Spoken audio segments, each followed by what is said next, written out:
Гурьевич, мне известно, что у вас 11 книг. Тут я вижу у вас 8 книг, еще 3 книги. 3 книг в Национальной библиотеке у нас в Чебоксарах пока не имеется. Нет, есть они. Нет, у вас, конечно, имеется дома, да. А в библиотеке вот то, что мы нашли, вас сюда принесли для съемок. Вкратце расскажите, пожалуйста. Вот первая книга это... Первая книга это «Совар». Я выпустил его в 1989 году в городе Архангельске. Это книга о моей семье по линии матери. О моей семье. О вашем роде. Да, мой род.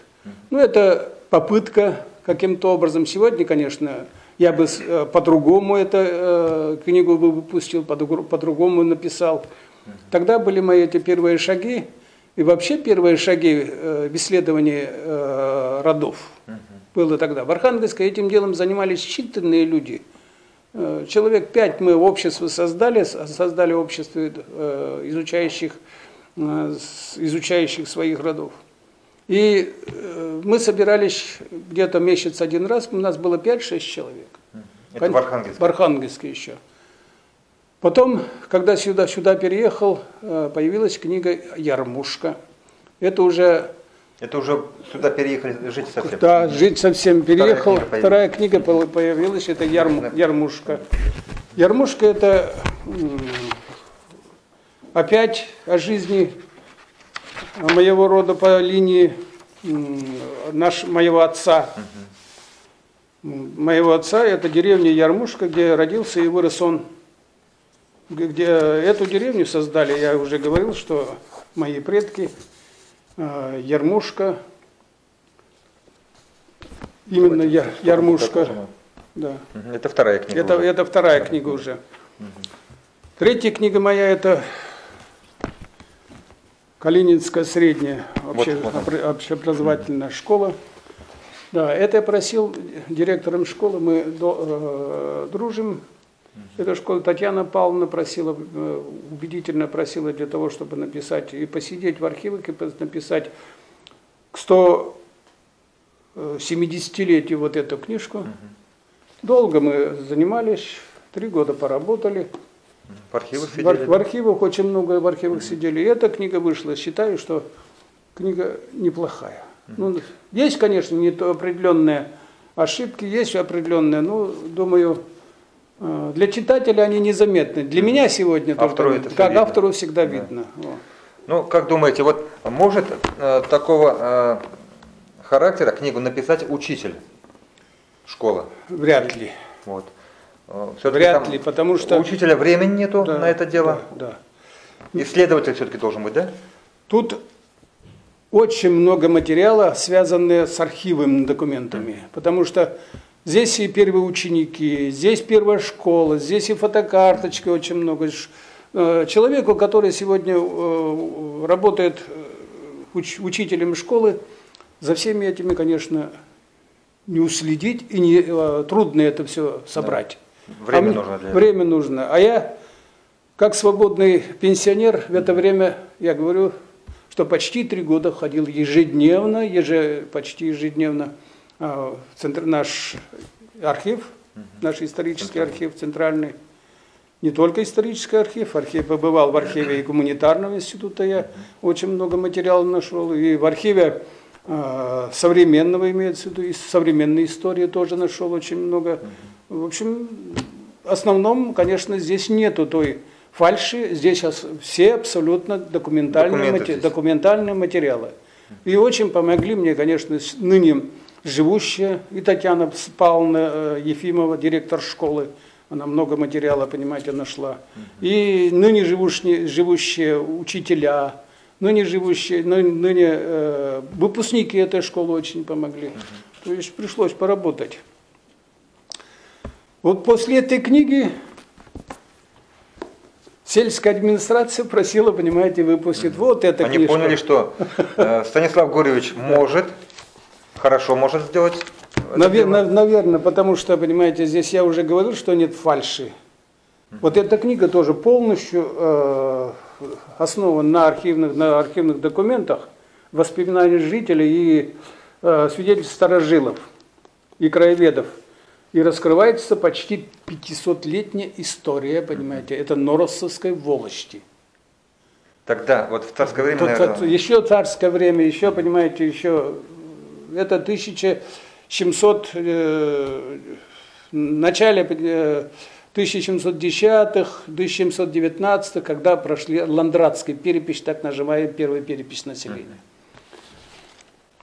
Эта книга своеобразна, чудесно, потому что здесь, кроме истории, есть еще небольшая история каждой деревни Норосовской волости, это 35 деревень.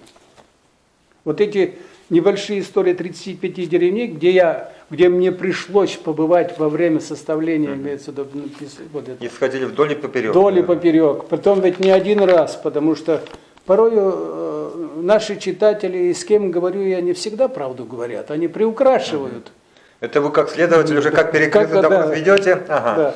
корректировку делаете, значит там неправду сказали, а тут ошиблись, вот правда, но вот где-то в середине. Да, потому что бывало такое, понимаете, бывало такое, что однажды мне один из жителей деревни, я не буду упоминать это, говорит, что его отец участвовал в Сталинградском сражении и участвовал в пленении Паульса. Я в какой-то степени поверил и начал, понимаете, надо написать о нем.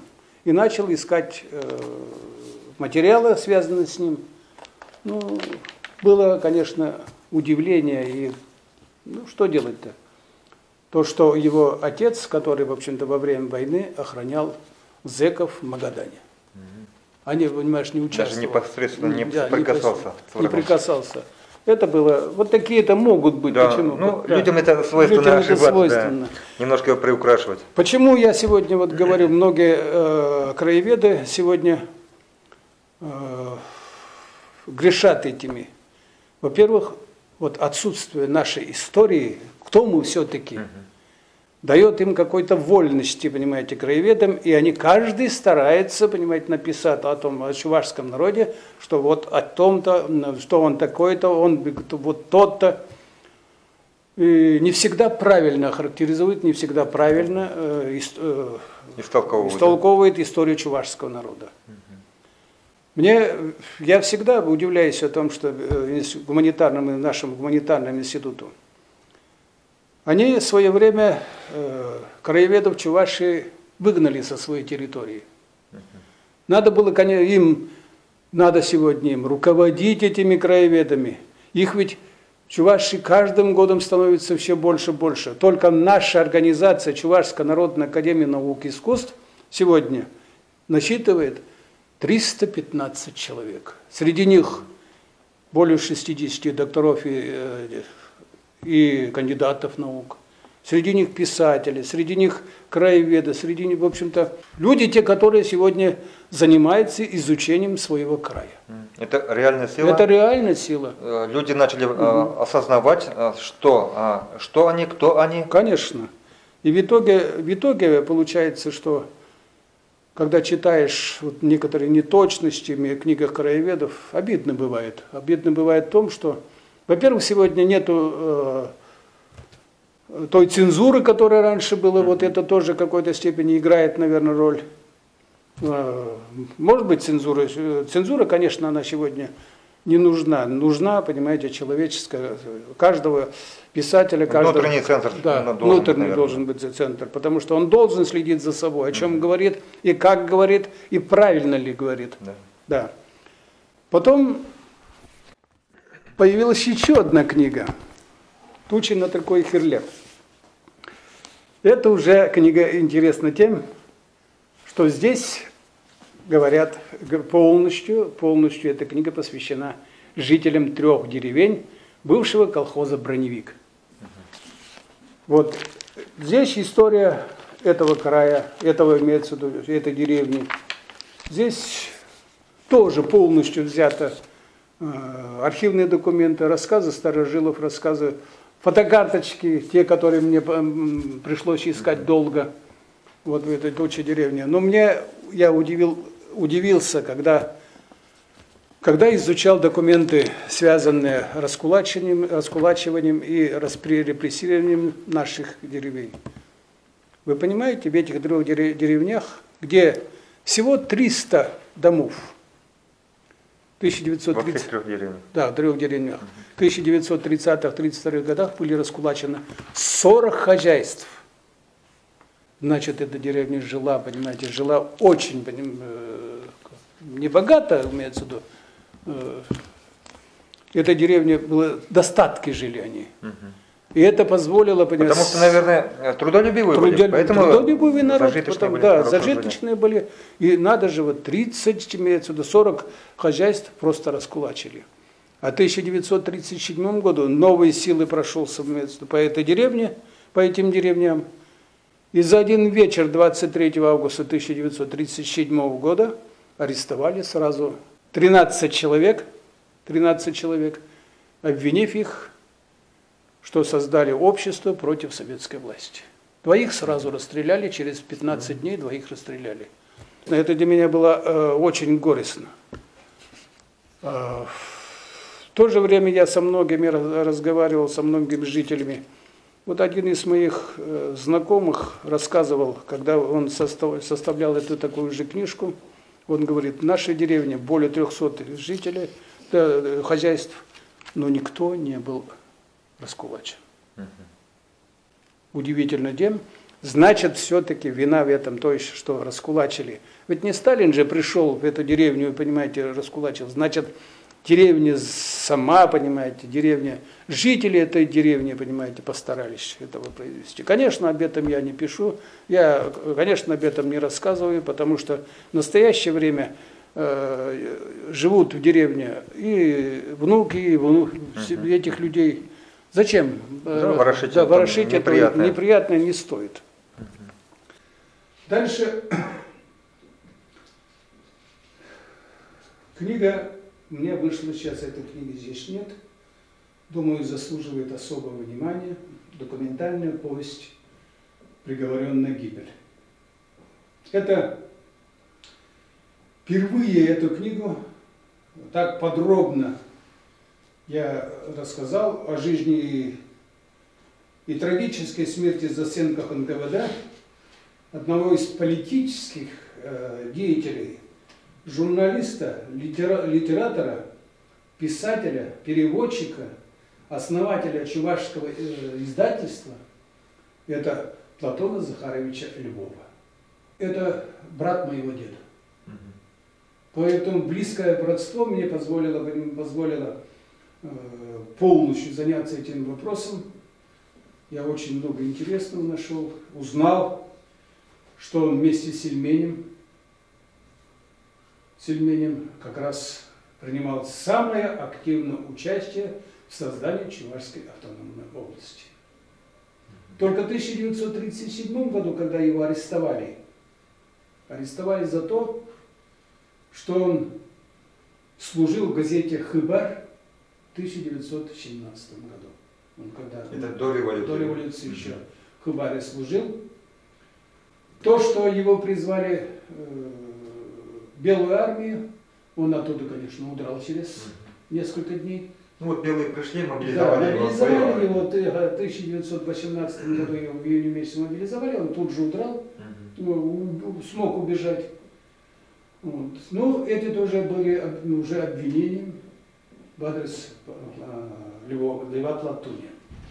Глядя на Украину, нам становится понятно, какие события происходили в 17-20-х годах в России. Многое понятно становится, да. Многое понятно. Дальше моя работа, это вот как раз на основании этих архивных документов. Я давно решил, что я выпущу, напишу повесть об этих людях. Но получилось так, появился целый роман в 2 книгах. Это полностью посвящено вот этим людям, которые указаны здесь в книгах Тучина, Цикой, Херлеп. Все события происходят наяву происходили. Но я, конечно, изменил это, имеется в виду, художественном романе. Это биографический роман. Это своего рода краеведческо-биографический роман. Но роман художественный. Да, здесь нет тех имен, которые, понимаете, те, которые названы здесь, потому что имена совсем другие имена. То есть это своеобразно. Но прототипами являются Да, конкретные люди. да, конкретные люди. Этот роман очень меня похвалил один из критиков литературы. Это Станьял Виталий Петрович. Да, он поэтому меня благословил о том, что давайте еще в дальнейшем будем работать. А работать хотелось, и в 2017 году появились эти две книги. Первая книга я уже немножко рассказал вам, первый танец журавля рассказал. А первый директор, мне было интересно, коротко, но очень объемно и документально на основании, то есть обоснователя первого начальника Чебоксарского троллейбусного управления Геннадия Леонидовича Устинова. Вот он, Устинов. Это основатель троллейбусного управления. Вот когда троллейбусное сообщение в Чебоксарах появилось, он это все организовывал. Да, это его детище, можно сказать, потому что он приехал куда Чебоксары, сюда, из Чебоксары, из другой области, но... Он был специалистом, наверное, в своем деле, да, поэтому его направили сюда, и он это все дело организовывал. Потому что знатоков этого дела не было, наверное, да? Так, даже, понимаете, не только знатоков. Вот эта организация в 1980-х, 70-х, 90-х годах, эта организация гремела. Она была известна. Хорошая зарплата. Да, хорошая зарплата, хорошая, понимаете. О них организовано было их производство таким образом, что не каждый город, не каждый. Сюда приезжали тысячами за советами, поделиться опытом, учиться. Не только из Советского Союза, но и из социалистических стран. Значит, Чебоксарское троллейбусное управление это был флагман, да? Это флагман. Но не по всей России, наверное? Или... Нет, это только Чебоксарское. В нашем регионе, наверное, это наш регион. Вот о жизнедеятельности здесь имеется в виду этого директора, и в то же время о работе троллейбусного управления. Вот эта книга была. Дальше я уже говорил, что хочется надеяться, работаю над этой книгой. Как она будет называться, пока не знаю. Может быть, женское счастье, может быть, женское сердце, может быть, по-другому, но работа идет. Когда до финишной прямой дойдете, да. там уже название само появится. У меня документальных имеется различных материалов мне достаточно. Порой, конечно, хочется, чтобы показать чувашской женщине всю вот эту его красоту, ее мысли, их женщины, понимаете, вот внутри и снаружи его хочется показать. Это не так, не такое уж легкое дело, потому что казалось. Да. Надо поймать изюминку. Поймать изюминку, надо же показать. Вот. Но это у вас художественное. Это чисто художественный будет. Это будет третий мой роман, я думаю. Вот все-таки у нас у чувашей Нарспи, вот пока вот самая известная женщина Нарспи, потом Саламбей. Ну это у вас, я надеюсь, третья героиня будет, может быть, самая удачная будет, потому что Нарспи все-таки, это не совсем идеал чувашский, можно сказать. Мне трудно судить. Мне просто я его прочитал Нарспи на чувашском языке, и на русском языке тоже прочитал. У меня дома хранится и в моей библиотеке. Я по сей день восхищаюсь его языком, Иванова, что восхищаюсь тем, что ведь так доступно, так легко и так просто, не так пишут, не каждый может написать. Вот сегодня я посмотрю, понимаете, столько наших поэтов, которые пишут, и много песен, которые поют вложены на эти стихи. Но ведь порой читать даже не хочется.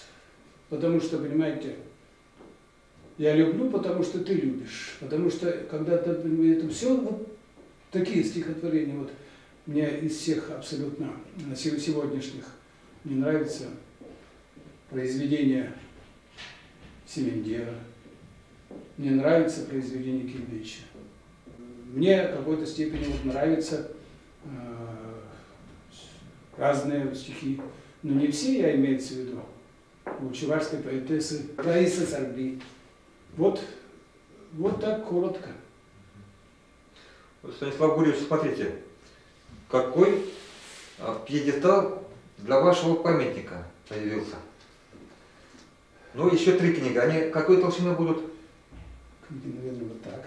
Вот так. Вот столечко еще. Столечко еще. Да. Ну вот памятник, который вы воздвигаете, пьедестал для вашего памятника, для вашего бюста. Это аппетит во время еды, говорят, появляется. Я вот слышу от некоторых людей, мне бы вот столечко, вот половину еще сделать из имеющегося, говорят. Вот хотя бы успеть до конца жизни. Вот на ваш взгляд, это половина или еще вот четверть только? Нет, еще, понимаете, Желание это... желание одно дело сделаешь, да. Потом думаешь, ага, вот это надо сделать. Желание огромное. Хочется написать, понимаете, книгу о Бурнашском районе. Хочется написать, понимаете, книгу о людях, о знаменитых, понимаете, людях Чувашии. Их много. Их много уже мне. Мне достаточно много материала. Хочется написать о чувашском, имеется в виду, первом, это Ахах у нас. Иван Евграфович Ахах. Вот о нем хочется написать, понимаете, эту книгу, потому что вот это... Есть, конечно, задумки большие, но на все руки все равно не дадут. Что касается последней книги, я думаю, все-таки успеем показать и прочитать. А памятники почему-то вот об этом не думаю, потому что ну, есть у нас... Вы не думаете, но она сама собой вот так уже растет пьедестал, а памятник уже... Есть у нас достойные люди, есть много. Это можно сказать и памятник. Но мы, Чувашия имеется в виду, особенно вот наш народ, это все люди фактически. При жизни не замечаем писателя, или, например, любого человека. Даже после жизни, понимаете, как-то вот относимся. Недавно я говорил, что в 2016 году я побывал в Татарии, проехал по великим городам Сувар, Беляр и Булгар, а потом попал в Варское кладбище в городе Казани. Это я специально зашел для того, чтобы посмотреть, где похоронены Ашмарин, где похоронен Никольский. Для меня эти люди очень высокого ранга. Если Никольского у нас памятник сегодня стоит, хороший памятник, да, поставлен на Никольскому, пространство. Ну, а памятник Ашмарину... Ашмарина, да, там притеснили немножко. Не только притеснили, но это не памятник. Неужели, думаю, наши власти, неужели наши, понимаете, наши организации, общественные, разные, наше Министерство культуры не найдет маленьких средств и поставить хороший памятник этому человеку? Он ведь для чувашского народа оставил 17 томов, а 18-й том его просто не выпустили, потому что там слова не очень нецензурное выражение. 18, понимаете, книг, которые сегодня он, например, подготовил, и 17 из них выпущено. Вот о этом человеке, я думаю, в 2020 году будет его праздник большой. Я думаю, к этому времени все-таки наши здесь, как руководители нашей, имеется в республике, так и многие организации, как и общественные, так и наш национальный конгресс примет это решение и поставит хороший. Вот он памятник, кому нужно поставить. Со временем это вот не нам самим ставить памятник, так ведь решать наши там.